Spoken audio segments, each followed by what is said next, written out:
Chapter 7, Taking Action. Um, the first approach to understanding perception holistically, I guess you could put it, was one of the first approaches, I should say, was done by a guy named J.J. Gibson starting in the late 1950s. Now, at the time, a lot of perceptual research was lab based, so that you would have people in the lab looking at images and looking at grates and looking at patterns and responding, the kind of stuff we've been talking about in this class up to this point. Now, he felt that kind of research was very artificial and didn't allow us to understand how a critter, a person, or a critter can use perception to navigate through the real world. Now, his problem was, or the thing that he was working on at the time, was understanding how pilots use cues to navigate their airplanes. So he was really interested in understanding how we take all of the movements and information around us to navigate and do things through the environment. So he talked. One of the concepts that Gibson introduced was this concept of the optic array. Now, the optic array is basically what we see before us. It's the entire construction of surfaces and shapes and textures and lighting that we see whenever we're looking at anything. Okay, so that's an optic array. So anything you're looking at, when you're looking at something, Gibson said that entire panorama of what you're looking at is called an optic array. Gibson also, within the optic array, we also talk about this optic flow. And optic flow is a really important concept, and that's how objects change and move their position as you move through them, right? As you walk through them. So think of, for example, think of yourself walking across campus, right? Walking from one building to another. And as you're walking from one building to another, buildings and trees and people and things flow by you, and they follow a very distinctive pattern as they flow by you. There's a gradient of flow, so that things that are farther away from you are moved slower, and then as you get closer and closer to them, they speed up, right? So the flow speeds up, right? They get quicker, they get faster and faster. There's also this concept of the focus of expansion, where there's a point in space right in front of you in your optic array. There's a point in space where nothing's flowing and everything flows out of that. So it's like a little spot that's not moving. There's no flow, but as you move, things seem to be flowing out of it, where that spot where there is no flow. Optic flow is created by the observer. So there's a very, very close relationship between the movement of the observer and the optic flow. And whenever we break this, it causes a little bit of disorientation. So if you've ever been car sick before, for example, so where your body's movement sensors are detecting that you're moving, but there's no optic flow because you're sitting in a car and you're not paying attention to the outside world. That can make you car sick, and that's an example of sort of breaking optic flow. There's also the fact that while we're experiencing optic flow, we manage to maintain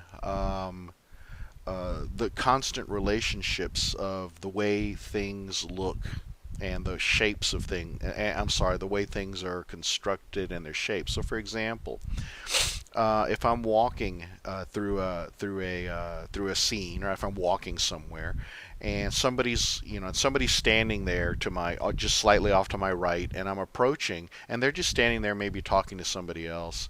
As when I'm far away from them, they look like they're this big, and then as I approach them, they get bigger and bigger, right? As I approach them, and then they get to be about my size, and I pass them.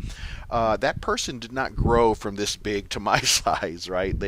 We know, our brains know, that even though these objects are flowing by us, and it looks like they're getting bigger and changing shapes and whatnot, they're not. It's just they look different from moment to moment because of the movement of us.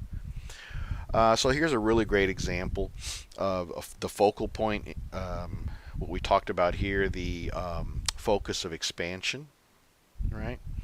So the focus of expansion in this optic array here would be right here in dead center, right? And then from the focus of expansion, we see this flow, this gradient of flow, right? The past moving, the scene moving all around us as we approach it. Okay. Notice that if you are a pilot trying to land a plane, right? And this picture is from this picture is from your textbook on page 154. If you're a pilot that's trying to land a plane, what you're doing is you're focusing your point, your focus of expansion is going to be right here, and this is roughly where you're trying. This is where you want to land the plane. This is where you want it to touch down. And as you approach the runway, the optic flow is going to be growing, right? So you're going to be passing, and essentially the field is going to be getting larger and larger, and all of these objects here are going to be flowing at different rates, right? So whatever is here is going to be flowing much slower than the things that are flowing here on the edges.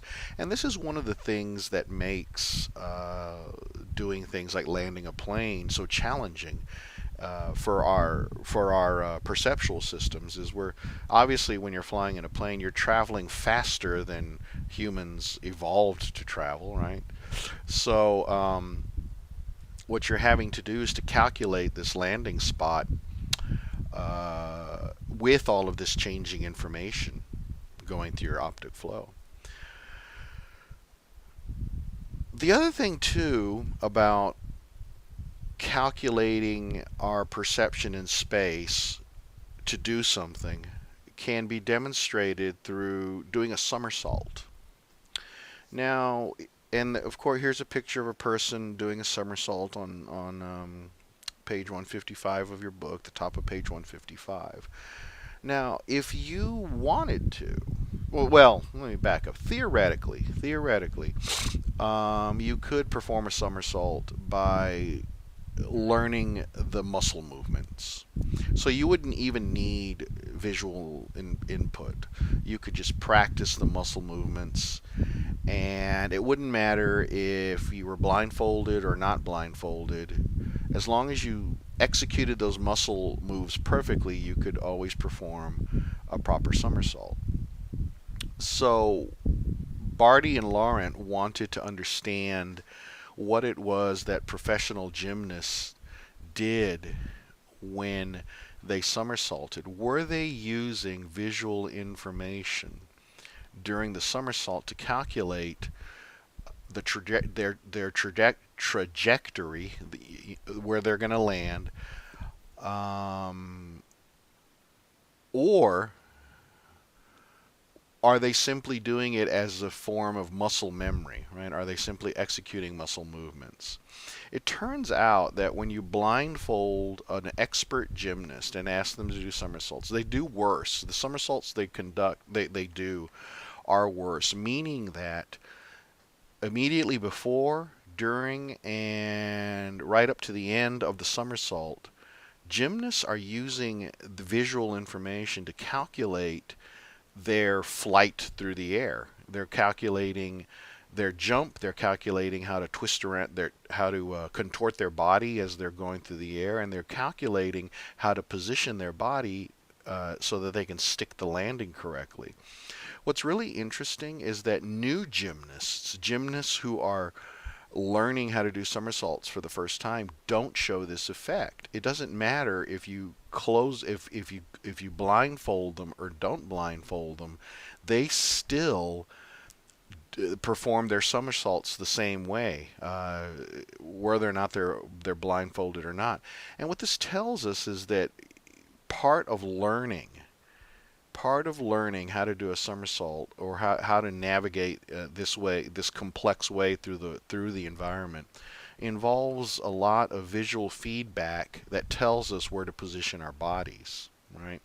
So one of the things that new gymnasts are learning as they're acquiring their skill is the position of their body in relative to space and relative to the other parts of their body. They're learning visually all the cues that they need to understand in order to execute a proper somersault.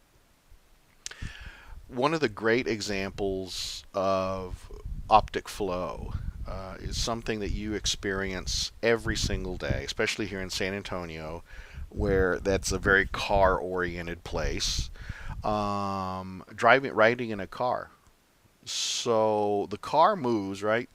The car moves, and you're driving along in the car, and as the car is moving, flow is created, and you see objects that are moving relative to the car.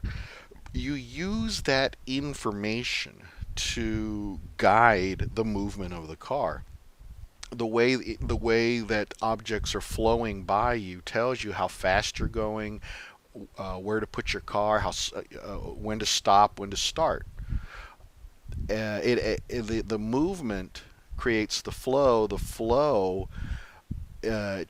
provides information for the movement. So you have this, just like with the somersault, executing the somersault, you have this beautiful feedback loop of movement to flow. Like I said earlier, this is something that we do automatically, constantly, every day as we're navigating through the world. We have this very intimate relationship between the movements we're executing to navigate through the world and the way the information flows by you. You can break it. Like I said, you can break it by getting car sick. That's where there's a disconnection between the visual flow and your body's perception of movement. If you've ever been in a car sitting at a stoplight, and then the car next to you rolls back, I don't know if you've ever seen that happen before, or rolls forward, and you think you're moving, you kind of jerk awake, like, oh, wait a minute, especially if you're driving a standard transmission car. You think, oh no, my car's rolling, and that's a little momentary break in this relationship between flow and movement. So here's this somersaulting example from your book, right? Now, the senses don't work in isolation, meaning that our senses work together with our environment. There was a really interesting experiment done a long time ago by Lee and Aronson, where they put toddlers, basically 13 to 16-month-old children, in a swinging room. Which, that sounds dirty, but it's not. It's not a swinger's room; it's a swinging room. And basically, what the swinging room was. Let me see if I can find. Basically, what the swinging room was it had a floor, right? And then the room consisted of the room itself was suspended on the floor, right? So the floor was stationary, but the room could swing very momentarily back and forth, right? So think about it: if you're standing there in this room and all of a sudden the walls start swaying towards you and away from you, that would be kind of freaky, and that creates very strange optic flow experiences, right? It breaks your optic flow.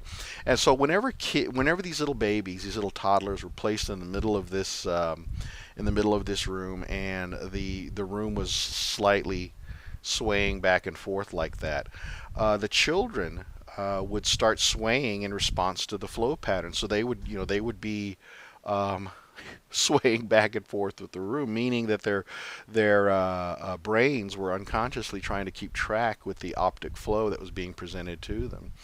Adults do the same thing, right? So we are also our sense of movement, our senses are linked very much to our environment.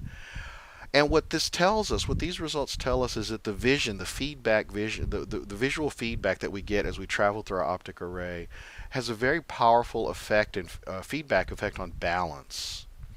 And can even, in the case of the swinging room, override the feedback that we get from other senses.